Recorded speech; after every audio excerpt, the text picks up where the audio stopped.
Saudara-saudari yang terkasih dalam Tuhan kita Yesus Kristus, pada kesempatan kali ini saya ingin menjelaskan tentang kekayaan gereja dalam devosi, yaitu devosi kerahiman ilahi salah satunya. Sebagai umat Kristen yang baik, kita perlu mengamalkan cinta kasih gereja dengan terus tetap berdoa kepada Allah, salah satunya dengan berdevosi kepada kerahiman ilahi. Dalam sebuah pertanyaan, apa itu devosi kerahiman ilahi? Devosi kerahiman ilahi adalah pengabdian total kepada Allah yang marahim, yaitu keputusan untuk percaya secara penuh kepadanya, untuk menerima belas kasih-Nya dengan ucapan syukur, dan untuk berbelas kasih kepada sesama, sebab Ia penuh belas kasih. Bentuk devosi kerahiman ilahi ini didasarkan pada catatan-catatan Santa Faustina Kowalska, seorang biarawati Polandia yang tak terpelajar, namun dalam ketaatan kepada pembimbing rohaninya, ia menuliskan sebuah buku catatan harian setebal kurang lebih 600 halaman, dengan mana ia mencatat penampakan-penampakan yang dianugerahkan kepadanya mengenai kerahiman Allah. Bahkan sebelum wafatnya pada tahun 1938, devosi kepada kerahiman ilahi telah mulai disebarluaskan. Pertanyaan berikutnya, apa pesan utama kerahiman ilahi? Perlu kita sadari bahwa pesan utama kerahiman ilahi adalah bahwa Allah mengasihi kita semua.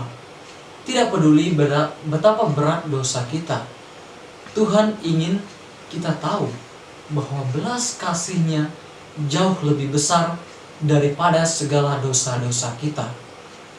Tuhan mengundang kita untuk datang kepadanya dengan penuh kepercayaan, menerima belas kasih-Nya dan membiarkannya mengalir melalui kita kepada sesama. Dengan demikian, segenap umat manusia akan ikut ambil bagian dalam sukacitanya. Pesan ini dapat dengan mudah kita ingat melalui beberapa singkatan yang akan saya bagikan sebagai berikut. Yang pertama, mohon belas kasih Allah, yaitu ask for His mercy. Tuhan menghendaki kita datang kepadanya dalam doa secara terus-menerus, menyesali dosa-dosa kita, dan mohon kepadanya untuk mencurahkan belas kasih-Nya atas kita dan atas dunia. Kemudian berbelas kasih kepada sesama, be merciful. Tuhan menghendaki kita menerima belas kasih-Nya dan membiarkannya mengalir melalui kita kepada sesama. Tuhan menghendaki kita memperluas kasih serta pengampunan kepada sesama yang Ia lakukan kepada kita, yang kemudian percaya penuh kepadanya, yaitu completely trust. Tuhan ingin kita tahu bahwa rahmat belas kasih-Nya tergantung pada besarnya kepercayaan kita. Semakin kita percaya kepadanya, semakin berlimpah rahmat yang kita terima. Kemudian dalam benak, apa yang bisa kita gali? Apa pesan khusus lainnya dalam devosi kerahiman ilahi? Tidak ada yang baru dalam pesannya, hanya mengingat apa yang telah senantiasa diajarkan gereja, yaitu bahwa Allah penuh belas kasih dan pengampunan, sehingga kita harus menunjukkan belas kasih dan pengampunan kepada sesama. Namun demikian, dalam devosi kerahiman ilahi, pesan ini diserukan dengan lebih kuat dan tegas. Kita dihantar untuk sampai pada pemahaman yang lebih mendalam bahwa kasih Allah tak terbatas dan tersedia bagi setiap orang, teristimewa mereka yang berdosa. Semakin berat dosanya, semakin ia berhak mendapat belas kasih-Ku. Itulah pesan dari Injil. Mengapa devosi kerahiman ilahi dilarang oleh gereja? bahwa dalam catatan-catatan Santa Faustina Kowalska, seorang biarawati Polandia dari kongregasi Suster-Suster Santa Perawan Maria berbelas kasih, yang menjadi sumber pesan dari devosi kepada kerahiman ilahi ini. Pada tahun dan selama masa perang di masa tahun 1939 sampai 1945, devosi kerahiman ilahi berkembang pesat, teristimewa karena umat beriman di Polandia dan Lituania yang menderita berpaling kepada juru selamat yang berbelas kasih sebagai sumber penghiburan dan pengharapan. Kemudian pada tahun 1958 dan 1959, nubuat Santa Faustina mengenai adanya hambatan dalam karya kerahiman ilahi mulai digenapi. Akibat banyaknya kekeliruan dalam terjemahan buku catatan harian Santa Faustina yang disampaikan ke tahta suci.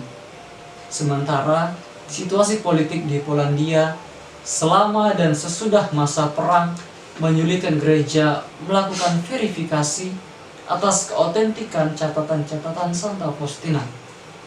Maka pada tanggal 6 Maret 1959,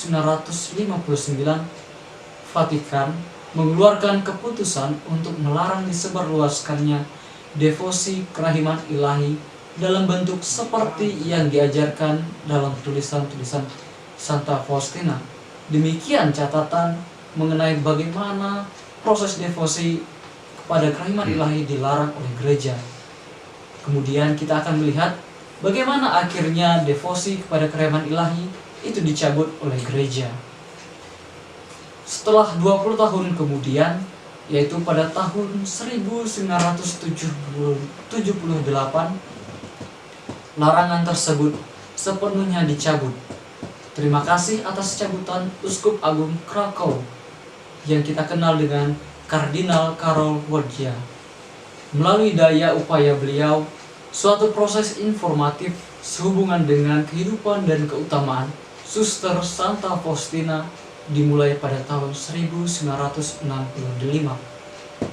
Hasilnya yang gemilang mengantar pada dibukanya proses beatifikasi Suster Santa Faustina pada tahun 1968. Dalam surat notifikasi tertanggal 15 April 1978, Kongregasi Kudus untuk Ajaran Iman setelah meninjau kembali berbagai dokumen asli yang tak tersedia pada tahun 1959, merevisi keputusan sebelumnya untuk memaklumkan bahwa larangan yang dibuat pada tahun 1959 tidak berlaku lagi. 6 bulan berselang, Kardinal Karol Wojtyła dipilih menjadi Paus Yohanes Paulus II. Kemudian perlu kita ketahui bahwa dalam Injil ada beberapa kitab atau ada beberapa ayat yang harus dengan hati-hati kita cermati. Ada 2 ayat kitab suci yang perlu kita ingat baik-baik sementara kita mempraktekkan devosi kerahiman ilahi ataupun bentuk-bentuk praktek devosi lainnya. Yang pertama terdapat dalam kitab Nabi Yesaya bab 29 ayat 13 yang berbunyi, "Bangsa ini datang mendekat dengan mulutnya dan memuliakan aku dengan bibirnya, padahal hatinya menjauh daripadaku." Yang kemudian terdapat dalam Injil Matius bab 5 ayat 7 yang berbunyi, "Berbahagialah orang yang murah hatinya, karena mereka akan beroleh kemurahan." Apabila kita memandang lukisan juru selamat yang marahim atau berhenti sejenak dari rutinitas untuk berdoa pada jam 3 siang atau mendaraskan koronka, adalah hal-hal yang mendekatkan kita kepada hidup sakramental gereja yang sejati dan membiarkan Yesus mengubah hati kita. Ataukah devosi tersebut menjadi sekadar kebiasaan religius belaka? Dalam kehidupan sehari-hari, apakah kita semakin dan semakin bertumbuh menjadi orang-orang yang berbelas kasih? Ataukah kita hanya menawarkan doa bibir kepada Allah yang marahim? Untuk itu, pentingnya kita mengamalkan pesan kerahiman ilahi. Saudara-saudari yang terkasih dalam Tuhan kita Yesus Kristus, devosi kerahiman ilahi seperti yang dinyatakan Tuhan kita melalui Santa Faustina dianugerahkan kepada kita sebagai sarana belas kasih, dengan mana kasih Allah dapat dicurahkan atas dunia. Tetapi devosi itu sendiri tidaklah cukup. Tidak cukup kita menggantungkan lukisan kerahiman di rumah kita, mendaraskan doa koronka setiap hari tepat setiap jam 3 siang, dan menerima komuni kudus pada hari Minggu pertama sesudah Paskah. Kita juga harus menunjukkan belas kasih kepada sesama. Mengamalkan belas kasih bukan suatu pilihan dari praktek devosi kerahiman ilahi, melainkan suatu keharusan. Demikian hendaknya terangmu bercahaya di depan orang, supaya mereka melihat perbuatanmu yang baik dan memuliakan Bapamu yang ada di surga. Dari Matius bab 5 ayat 16 diajarkan kepada kita untuk membagikan belas kasih. Untuk itu, kita harus mempraktekkan devosi kerahiman ilahi dalam kehidupan sehari-hari. 3 tingkatan belas kasih dalam devosi kerahiman ilahi. Yang pertama, perbuatan belas kasih apapun jenisnya. Kedua, ucapan belas kasih, yaitu belas kasih kata bila kita tak dapat mewujudkannya dalam perbuatan. Yang ketiga, doa. Kita selalu dapat menunjukkan belas kasih dengan doa. Dalam 3 tingkatan belas kasih ini, demikian Yesus mengatakan kepada Santa Faustina, terkandung kepenuhan belas kasih. Kita semua dipanggil untuk mengamalkan ketiga tingkatan belas kasih ini. Tetapi tidak semua kita dipanggil dengan cara yang sama. Kita perlu datang dan bertanya kepada Tuhan yang memahami pribadi dan situasi kita masing-masing yang unik, untuk menolong kita mengenali berbagai macam cara dengan mana kita masing-masing dapat menyatakan belas kasihnya dalam hidup kita sehari-hari. Baiklah, kita melihat kembali apa yang telah diajarkan gereja mengenai karya-karya belas kasih kepada sesama. Yang pertama, karya-karya belas kasih jasmani, yaitu memberi makan kepada yang lapar, memberi minum kepada yang haus, memberi tumpangan kepada tunawisma, mengenakan pakaian kepada yang telanjang, mengunjungi orang miskin, mengunjungi orang tahanan, dan menguburkan orang mati. Karya berikutnya yaitu karya belas kasih rohani. Yang pertama, mengajar, memberi nasihat, menghibur, membesarkan hati, mengampuni, menanggung dengan sabar hati, mendoakan mereka yang hidup dan hati. Bagaimana mempraktekkan devosi kerahiman ilahi?